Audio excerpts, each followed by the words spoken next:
SSC 2026 physics final day suggestion তোমাদের জন্য আমি নিয়ে এসেছি আজকে। প্রথমটা হলো কি এমসিকিউ। 2018 থেকে তোমাদের সকল বোর্ড করতে হবে। চ্যাপ্টার 7 এবং 8 এর বহুপদী 1, 2, 3 প্রশ্নগুলো মনোযোগ দিয়ে করতে হবে। এবং চ্যাপ্টার 1, 2, 3, 4, 7, 8, 10 মানে যে কতগুলো তোমাদের চ্যাপ্টার আছে সবগুলো সূত্র, বিশেষ করে চ্যাপ্টার 3 এবং চ্যাপ্টার 4 এর সবগুলো সূত্র তোমার মনে রাখতে হবে। এরপরে চ্যাপ্টার 4 এ অনেকগুলো ইম্পর্টেন্ট সূত্র আছে, যেরকম স্পন্দন, গতি বা পর্যায়কালের যেটা, সেগুলো তোমার ভালোভাবে পড়তে হবে। এখন আমরা এইগুলো এগুলো হলো এমসিকিউ। এইভাবে এমসিকিউ করলে তুমি ইনশাআল্লাহ 20+ পেতে পারবে। এখন চলে যাওয়া যাক সিকিউ এ। 1, 2, 3, 4, 7, 8, 10। তোমার যদি শুধু পাস করতে হয় ক খ এর জন্য চ্যাপ্টার 1, চ্যাপ্টার 8 এবং চ্যাপ্টার 7 তোমার ভালো করে পড়তে হবে। চ্যাপ্টার 1 এর রয়েছে মৌলিক রাশি, 2 তে গতিবিদ্যা, 3 এ বলবিদ্যা, 4 এ কাজ শক্তি ও কর্মদক্ষতা, 7 এ শব্দ এবং সংশ্লিষ্ট যা আছে, 8 এ আয়না, দর্পণ, অঙ্কন বিশেষ করে এগুলো আসে।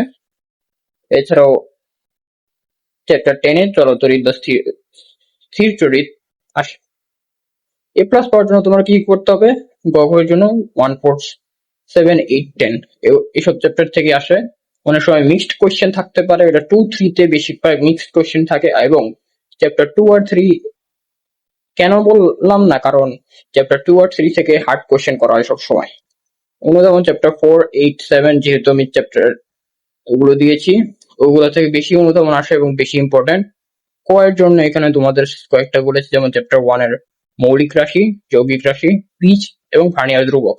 চ্যাপ্টার 2 এর গতি থেকে গতির প্রকারভেদ, ঘূর্ণন, পর্যায়বৃত্ত, আরো গতির অনেকগুলো প্রকারভেদ আছে। চ্যাপ্টার 4 এর কর্মদক্ষতা, ক্ষমতা আর শক্তি, এই তোমার এগুলো পড়তে হবে ক এর জন্য। চ্যাপ্টার 7 এর টিম্বা এবং শব্দের তীব্রতা এবং বাকিগুলো সহজ আছে মোটামুটি। আর চ্যাপ্টার 10, 8 বা 3 থেকে ক সাধারণত সোজাই এসে থাকে, অত হার্ড এসে থাকে না কখনো। তো এটাই আমার এত সাজেশনের, অল্পই সাজেশন, কারণ ওভার কমপ্লিকেট করা উচিত না আমার মতে। নর্মাল সাজেশনই বোর্ড অ্যানালাইসিস করলেও তোমরা এই সাজেশন নিজেরাও পেতে পারো।